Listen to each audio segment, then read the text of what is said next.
विट्यात किरकोळ कारणातून पत्नीचा लोखंडी रॉडने निर्घृण खून.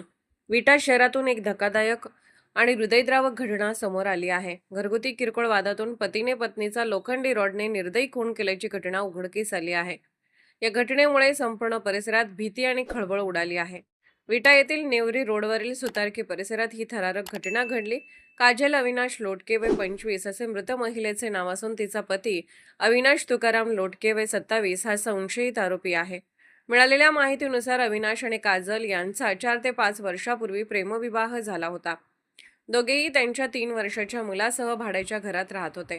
सोमवारी रात्री हे दाम्पत्य यात्रेत फिरून घरी परतले, मात्र त्यानंतर त्यांच्यात कडाक्याचे भांडण झाले. या वादाचे रूपांतर इतके भयानक झाले की मध्यरात्रीच्या सुमारास अविनाशने पत्नी काजलच्या डोक्यात लोखंडी रॉडने जोरदार वार केला. या हल्ल्यात काजल गंभीर जखमी झाली आणि मोठ्या प्रमाणात रक्तस्राव झाल्याने तिचा जागीच मृत्यू झाला.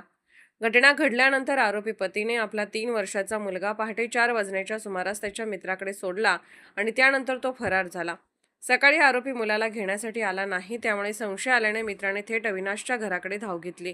खिडकीतून पाहिल्यावर काजल रक्ताच्या थारोळ्यात पडलेली दिसली.